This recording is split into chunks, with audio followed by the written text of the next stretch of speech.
Hello everyone, welcome to all of you. ठीक है, आज हमारा डिफरेंशियल इक्वेशन पे लेक्चर नंबर 13 होने वाला है। ठीक है, लास्ट वीडियो लेक्चर में हमने एक्सरसाइज 6.5 क्वेश्चन नंबर फर्स्ट के 10 क्वेश्चन सॉल्व कर लिए थे। ठीक है, एक लास्ट क्वेश्चन बचा हुआ था, क्वेश्चन नंबर 11, तो हम लोग वो भी डिस्कस कर लेते हैं और फिर आगे के क्वेश्चंस पे बढ़ते हैं।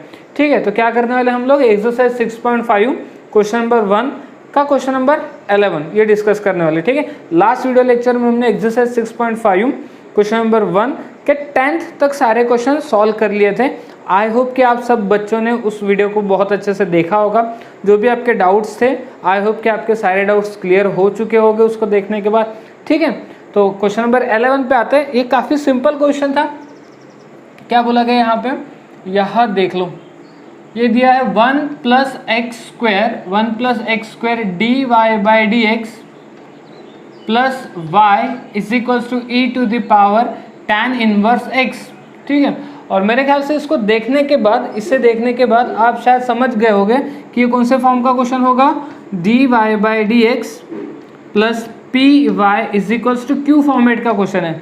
dy by D x plus P Y is equals to Q format का क्वेश्चन है। ठीक है, लेकिन जो हमारे पास क्वेश्चन है उसमें dy बाई डी एक्स के साथ में कौन है, 1 + y², और जो स्टैंडर्ड फॉर्म है उसमें dy बाई डी एक्स का कोएफिशिएंट कितना है, 1 है। तो मुझे किससे डिवाइड करना चाहिए, डिवाइडेड बाय, किससे डिवाइड करना चाहिए, 1 + x² से।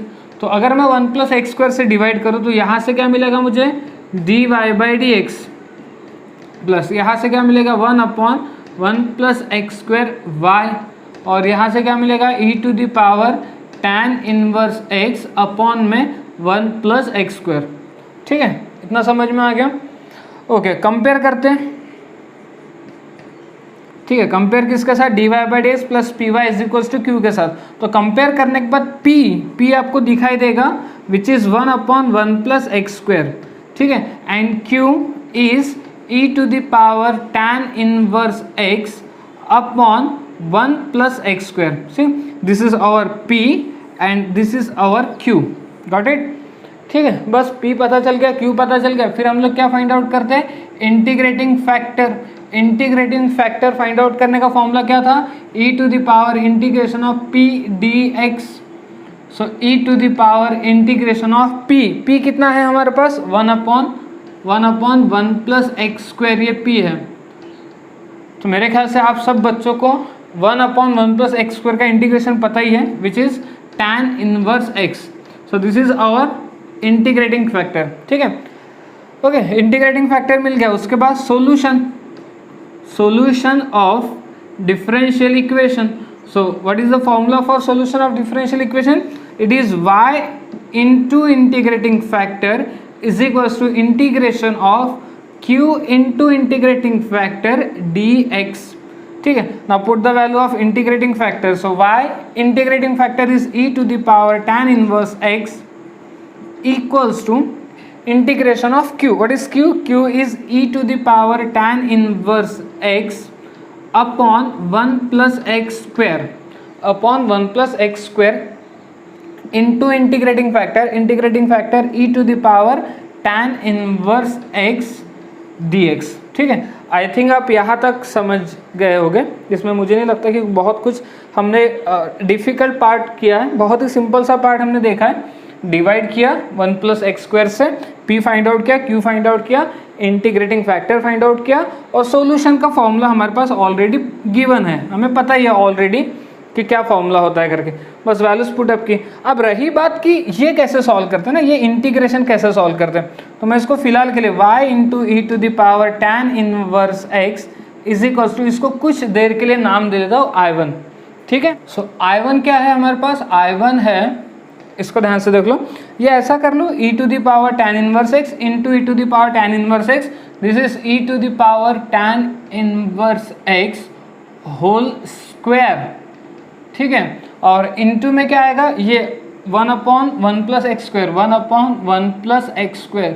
ठीक है, ऐसा मैंने सेपरेट क्यों लिखा, ऐसा लिखने का एक रीज़न है ताकि आप इसको देखने के बाद समझ जाओ कि ये कौन से टाइप का क्वेश्चन है, सब्स्टिट्यूशन का क्वेश्चन है। क्या पुटअप करेंगे, tan इनवर्स x के जगह t पुटअप किया, tan इनवर्स x का derivative 1/1 + x² dx is equals to dt. So I1 is equals to integration of e to the power tan inverse x के जगह t रखा, whole square हो चुका, 1/1 plus x square dx के जगह क्या आ जाएगा, dt आ जाएगा. ठीक है, okay. So this is e to the power 2t. Power का क्या होता है, मल्टीप्लीकेशन. और मेरे ख्याल से आप सब लोगों को e to the power 2t का इंटीग्रेशन फाइंड आउट करते आता है, which is e to the power 2t upon derivative of 2t 2 plus c. अब क्या करना है, सो I1 कितना हो गया, e to the power 2t, t क्या है, t है tan inverse x upon 2 plus c.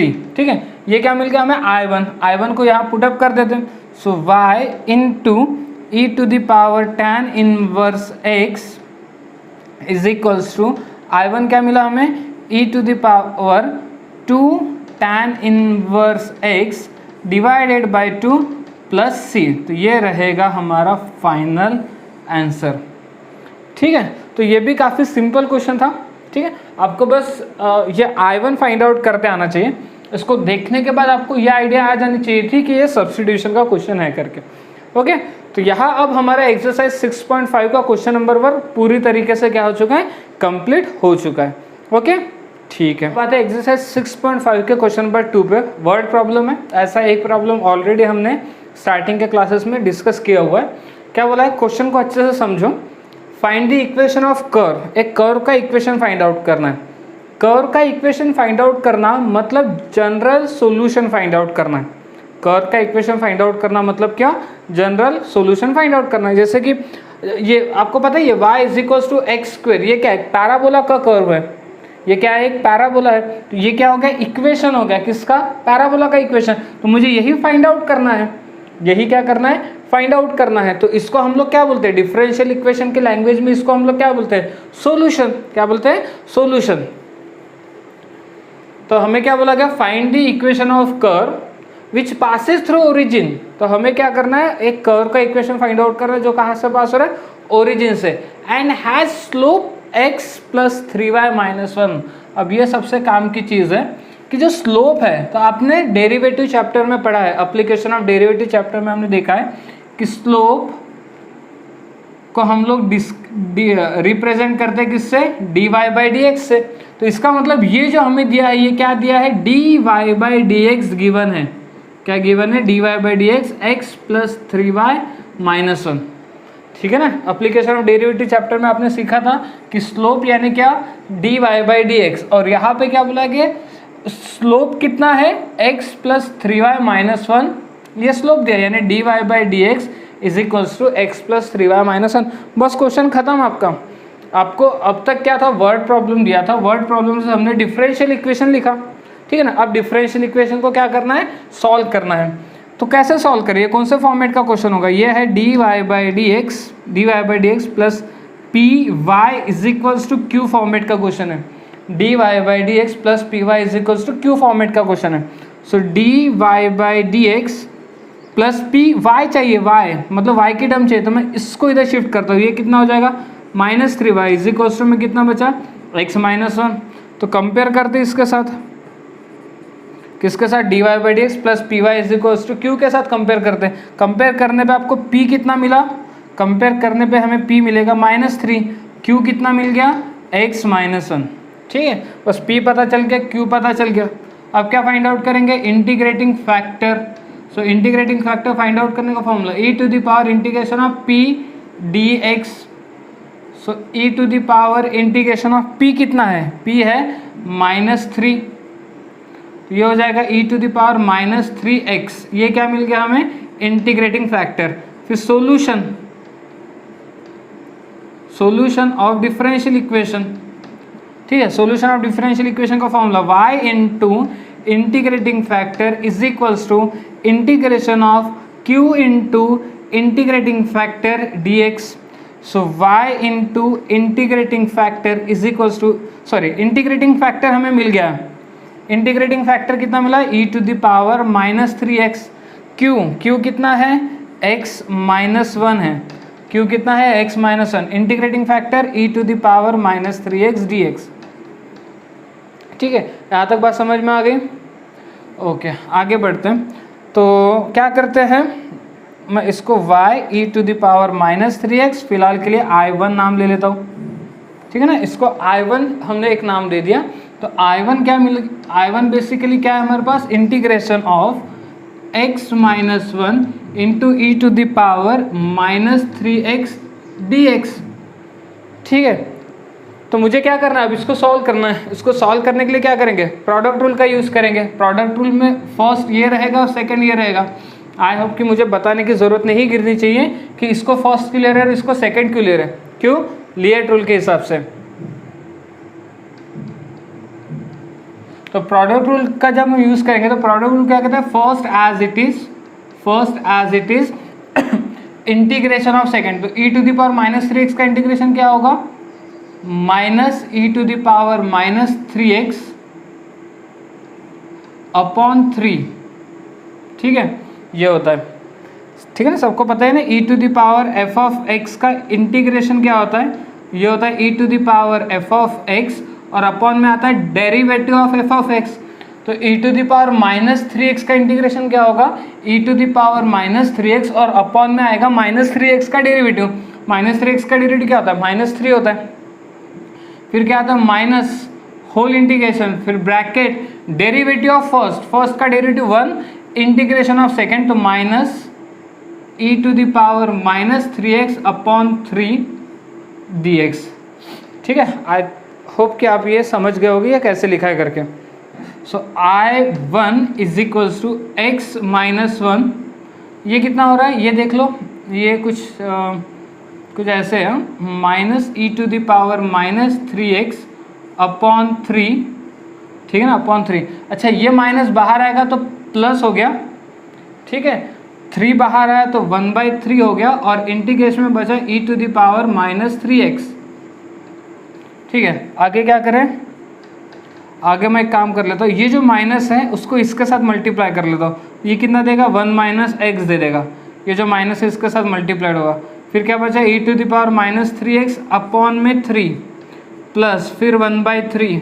Again E to the power minus 3x का फिर से इंटीग्रेशन कितना आएगा, minus E to the power minus 3x upon में 3 प्लस c। ठीक है, बस हो गया। I1 is equals to 1 minus x e to the power minus 3x upon 3। अब देख लो, प्लस इंटू माइनस, ये हो जाएगा minus E to the power minus 3x upon में आएगा 9 प्लस में आ जाएगा c। ये क्या मिल गया हमें, I1।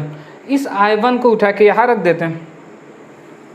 इस I1 को उठा के यहाँ रख दिया तो y, ठीक है ना, y into E to the power minus 3x is equals to I1 1 minus x e to the power minus 3x upon 3 minus E to the power minus 3x upon 9 plus c। ठीक है, और अब क्या करते हैं, सबको divide करते हैं, डिवाइडेड बाय किसके साथ डिवाइड करते हैं, E to the power minus 3x के साथ डिवाइड करते हैं। तो ये कितना देगा y और ये देगा 1 माइनस एक्स अपॉन 3।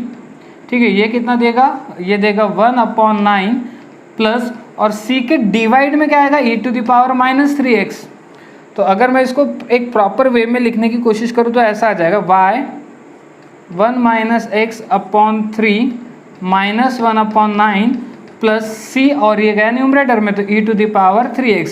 तो ये हमें क्या मिल गया, जनरल सॉल्यूशन। क्या मिल गया, जनरल सॉल्यूशन। इसी को हम लोग क्या बोलेंगे, इक्वेशन ऑफ कर्व। ठीक है, ये क्या मिल गया हमें, इक्वेशन ऑफ कर्व, कर्व का इक्वेशन। यहाँ तक बात क्लियर हो गई है। ठीक है, बट अब हमें क्या बुलाएगा, ये जो कर्व है ये कहाँ से पास हो रहा है, ओरिजिन से पास हो रहा है। कर्व कहाँ से पास हो रहा है, ओरिजिन से। Curve passing through origin, passing through origin. Curve origin से पास हो रहा है, इसका मतलब x 0 और y 0। तो चलो x के वैल्यू 0 और y के वैल्यू 0 पुट अप करते हैं। तो अब आप शायद समझ गए होंगे कि हम लोग क्या फाइंड आउट करने वाले हैं, पर्टिकुलर सोल्यूशन। ये जो हमें मिल गया ये क्या मिल गया, जनरल सोल्यूशन। तो x की वैल्यू 0 रखो, y की वैल्यू 0 रखते हैं। तो ये y की वैल्यू 0, x की वैल्यू 0, तो 1 minus 0 0, 1/3 minus 1/9 plus c, x की वैल्यू 0, तो ये हो जाएगा e⁻³ इंटू 0 0। तो देखते हैं अभी कितना हो रहा है, 0, ये कितना दे देगा, 2/9 देगा। देख लो, 3 से ऊपर 3 से नीचे मल्टीप्लाई किया तो ऊपर 3 बना, नीचे 9 बन गया। दोनों का बेस सेम है, एक बार लिखा 3 माइनस 1 2 प्लस, और e⁻0 होता है 1, तो ये आ गया c। तो फाइनली c की वैल्यू कितनी मिल गई हमें, -2/9।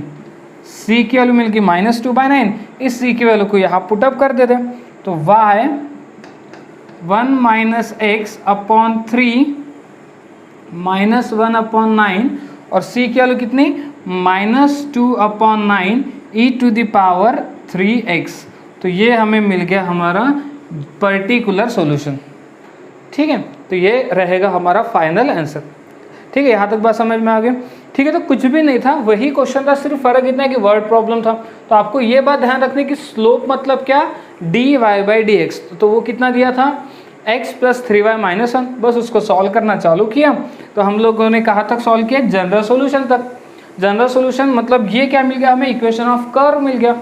ठीक है ना, कर्व का इक्वेशन। अरे इससे अगर कुछ अपन डायग्राम बनाने जाएंगे तो कर्व ही तो बनेगा, इसलिए हम लोग इसको क्या बोलते हैं, ये है क्या है, एक इक्वेशन ऑफ कर्व, कर्व का इक्वेशन। बट ये जो कर्व है ये कहाँ से पास हो रहा है, ओरिजिन से पास हो रहा है, इसलिए x0 y0, x0 y0 को इसमें पुटअप किया तो c की वैल्यू मिली, c की वैल्यू को वापस पुटअप किया तो इक्वेशन ऑफ कर्व मिल गया। तो ये इक्वेशन ऑफ कर्व है जो कहाँ से पास हो रहा है, ओरिजिन से पास हो रहा है। ठीक है, यहाँ तक बात क्लियर हो चुकी है। ओके, अब आते हैं एक्सरसाइज 6.5 के क्वेश्चन नंबर 3 पे।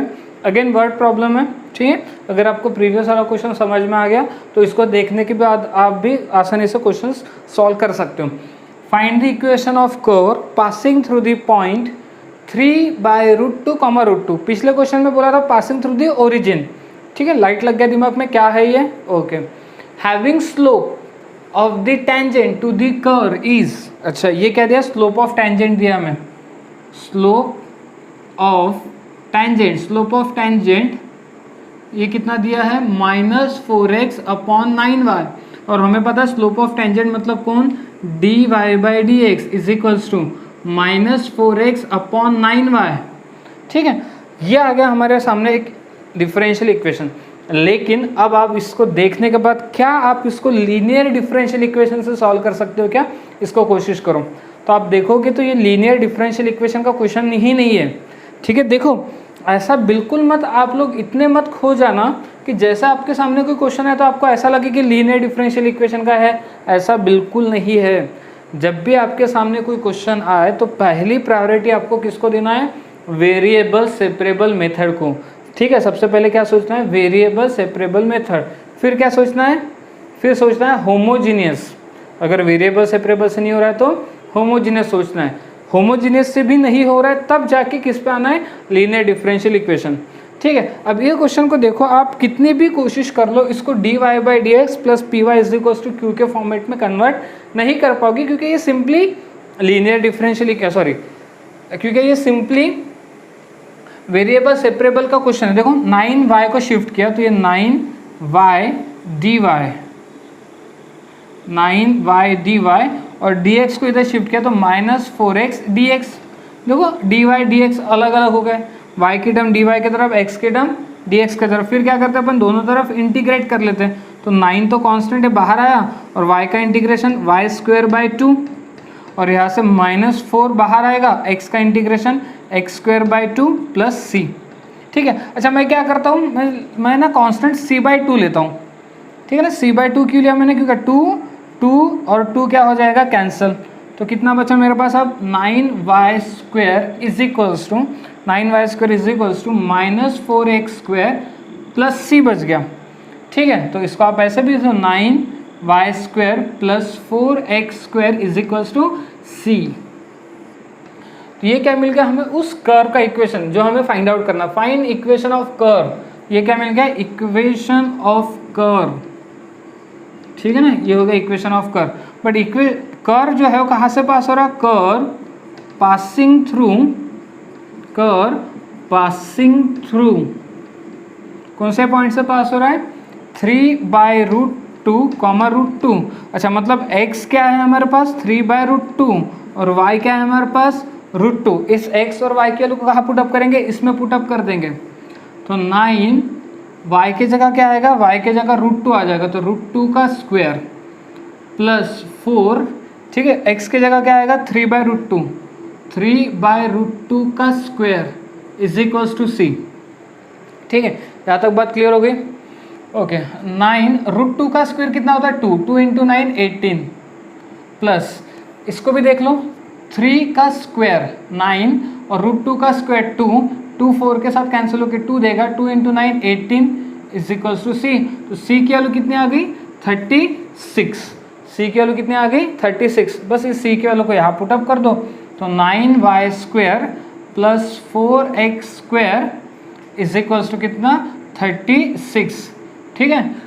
अब मैं क्या एक काम कर रहा हूँ, मैं हालांकि ये फाइनल आंसर है हमारा, ठीक है ना, ये क्या है, एक फाइनल आंसर है, बट मुझे आपको एक चीज़ दिखानी है, उसके लिए मैं इसको 36 से डिवाइड कर रहा हूँ, डिवाइडेड बाय 36 से डिवाइड करने पे, इसको 36 से डिवाइड किया तो ये देगा y²/4, इसको 36 से डिवाइड किया तो x²/9 इज इक्वल्स टू 1, तो x²/9 plus y²/4 is equals to 1।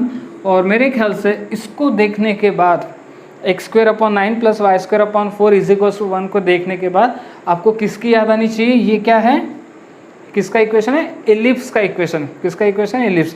मतलब जिस कर्व की वो बात कर रहे हैं, find the equation of curve, जिस कर्व की वो बात करें वो कर्व क्या है, एलिप्स है। वो कर्व क्या है, एलिप्स। कर्व तो कुछ भी हो सकता है ना, सर्कल भी एक कर्व है, हाइपरबोला भी एक कर्व है, हर डायग्राम क्या है, एक तरीके की कर्व है, बट उसको पर्टिकुलर एक फिगर होने से उसको नाम दे दिया गया, ठीक है। सर्कल नाम दे दिया, एलिप्स नाम दे दिया, हाइपरबोला नाम दे दिया, तो इस इक्वेशन को हम लोग क्या बोलते हैं, एलिप्स। ओके, यहाँ तक बात क्लियर हो गई। ओके, चलो क्वेश्चन नंबर 4 पे आते हैं। अब क्वेश्चन नंबर 4 जो है थोड़ा सा लंबा चौड़ा दिया हुआ है, तो हम इसको थोड़ा ब्रेक कर करके सॉल्व करेंगे, ठीक है। तो पहले हम लोग यहाँ से यहाँ तक देखते हैं, the curve passes through the point 0,2। तो मैं पहले आपको एक इसकी इमेज दिखा देता हूँ कि ये एक्चुअली क्या बोलना चाहते हैं। जैसे कोई एक आधी कर्व है, ये कर्व है, ठीक है। ये कर्व क्या हो रहा है, एक पॉइंट से पास हो रहा है, और वो पॉइंट क्या बोला गया हमें, वो पॉइंट है 0,2। वो पॉइंट क्या है, 0,2। The sum of coordinate of any point on the curve, ठीक है। यहाँ तक देखो, इस कर्व पे कोई भी एक आधी पॉइंट है, एनी पॉइंट, आपको याद है एनी पॉइंट को हम लोग x, y से दिखाते हैं। लेट से वो पॉइंट है a, जिसके कोऑर्डिनेट क्या है, a क्या है, एनी पॉइंट। एनी पॉइंट मतलब वेरिएबल पॉइंट, वेरिएबल पॉइंट के कोऑर्डिनेट क्या होता है, x, y। तो ये जो एनी पॉइंट है उसके जो कोऑर्डिनेट है उसका जो सम है, यानी कि x + y, कोऑर्डिनेट का सम। देखो यहाँ पे क्या बोला, the sum of coordinate of any point on the curve. इस कर्व के ऊपर जो एनी पॉइंट है जिसको हमने a से दिखाया और उसके कोऑर्डिनेट x, y लिए, तो उस कोऑर्डिनेट का सम मतलब x + y, ये क्या कर रहा है, एक्सीड कर रहा है। एक्सीड मतलब x + y ज़्यादा है, ठीक है ना, एक्सीड कर रहा है the slope of tangent. Slope of tangent मतलब dy/dx, कितने से, बाय 5, यानी कि x + y is equals to dy/dx + 5। ये कंडीशन हमें दी है। देखो ये क्या हो गया, सम ऑफ कोऑर्डिनेट। ये क्या हो गया, सम ऑफ कोऑर्डिनेट।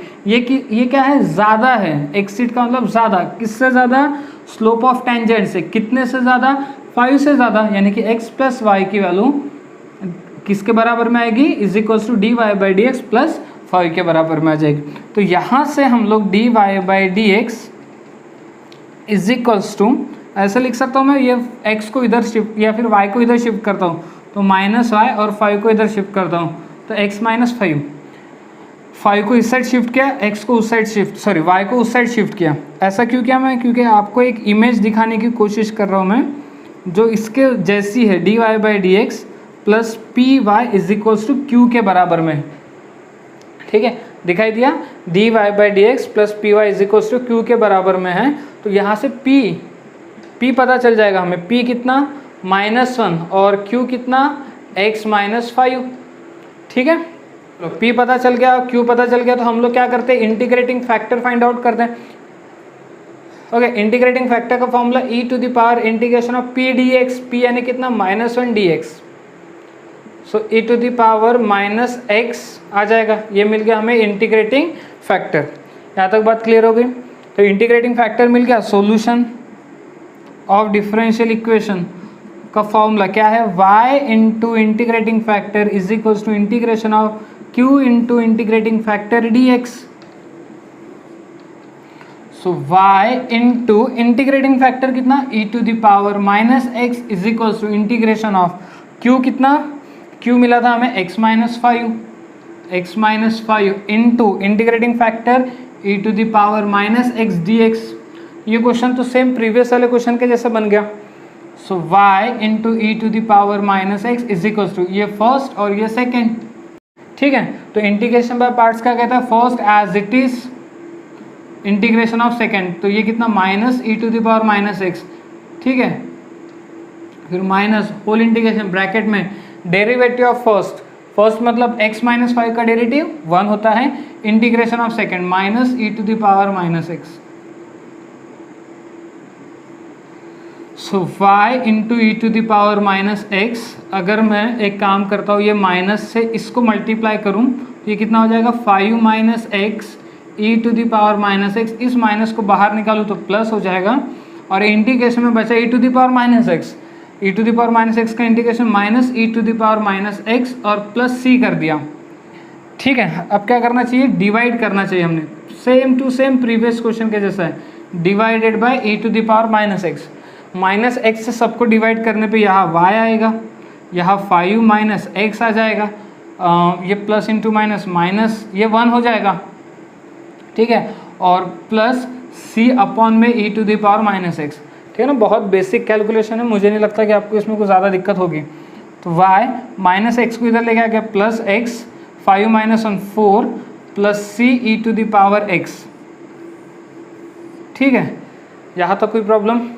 ओके, बस हो गया। ये क्या मिल गया हमें, equation of curve, equation of curve. ठीक है, ये कहाँ से पास हो रहा है, इक्वेशन ऑफ कर्व कहीं से पास हो रहा है कि हाँ 0,2 से पासेस थ्रू 0,2। x की वैल्यू कितनी 0 और y की वैल्यू कितनी 2। तो चलो देखते हैं, x की वैल्यू 0 y की वैल्यू 2 रखने पे x की वैल्यू 0 y की वैल्यू 2, तो इस साइड से 2 मिल गया।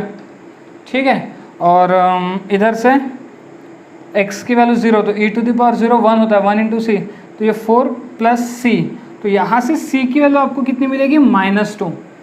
c की वैल्यू कितनी मिल गई, -2 मिल गई। बस इस c के वैल्यू को वापस इसमें रख देंगे। ठीक है, तो मैं इस साइड आपका फाइनल आंसर लिख के रख देता हूँ।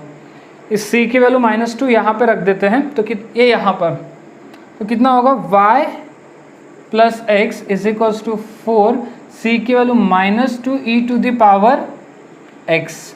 तो ये रहेगा हमारा फाइनल आंसर। ठीक है, यहाँ तक बात समझ में आ गई। तो काफ़ी सिंपल क्वेश्चन है, ऐसे बहुत ज़्यादा टफ क्वेश्चन नहीं है। ओके, चलो अब आते हैं क्वेश्चन नंबर 5 पे।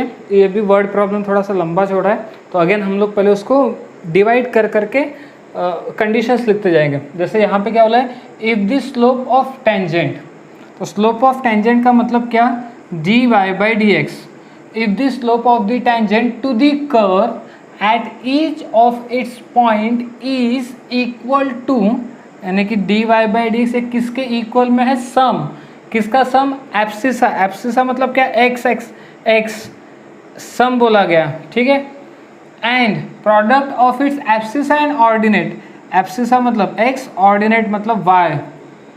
ठीक है, also the curve passes through the point 0,1, find the equation of curve. तो ये देखो हमें क्या बोला गया, देख लो अच्छे से, वो क्या कहना चाहते हैं कि स्लोप ऑफ टेंजेंट जो है मतलब dy/dx, ये किसके बराबर में, सम के, किसका सम, एब्सिसा और ऑर्डिनेट का प्रोडक्ट।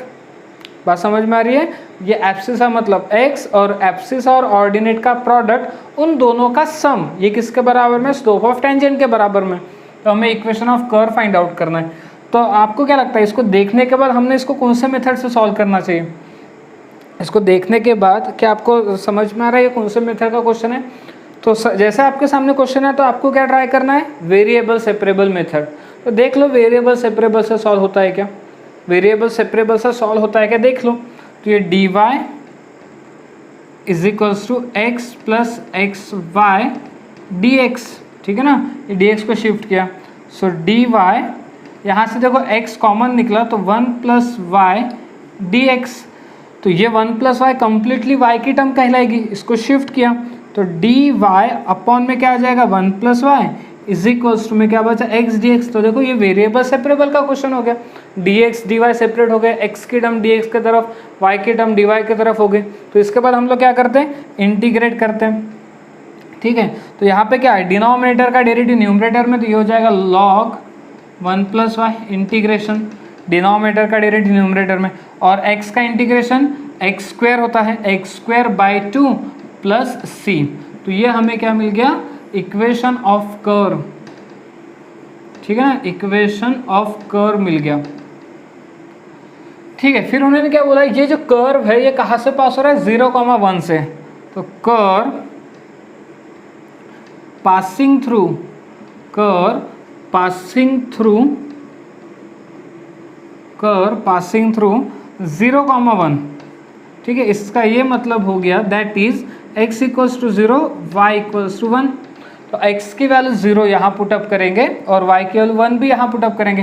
तो देखो y की वैल्यू 1 रखा तो 1 प्लस 1 2, तो ये क्या आ गया log 2 आ गया, इज इक्वल्स टू x के लिए 0 रखने पे ये कम्प्लीटली 0 हो गया, तो ये c, तो c की वैल्यू हमें क्या मिल गई log 2, c की वैल्यू क्या मिल गई log 2, ये हो जाएगा log 1 plus Y is equals to x square by 2 plus C कितना आ गया log 2। तो आप बस यहीं पे स्टॉप हो जाओ, ये रहेगा हमारा फाइनल आंसर, ठीक है। ओके, यहाँ तक समझ में आ गया। आप चाहो तो इसको सॉल्व कर सकते हो आगे, जैसे कि अगर मैं log 1 प्लस वाई और उसको इस साइड लेके आओ तो ये माइनस log 2 हो जाएगा, is equals to x square by 2।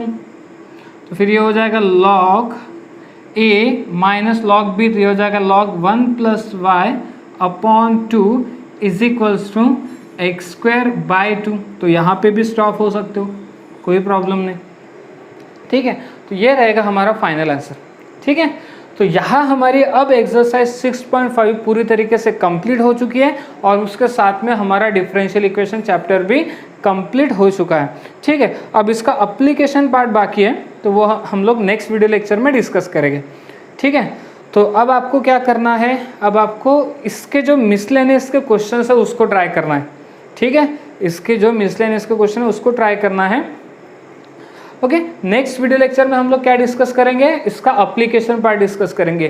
Total 4 applications है, तो मेरे ख्याल से 2 वीडियो लेक्चर में हमारे एप्लीकेशन पार्ट क्या हो जाएगा, कंप्लीट हो जाएगा, ठीक है। और उसके बाद फिर हम लोग हमारे नए चैप्टर पे आएंगे, ठीक है। तो आज यहीं पे स्टॉप होते हैं, बाकी का अगले वीडियो लेक्चर में डिस्कस करेंगे, ओके।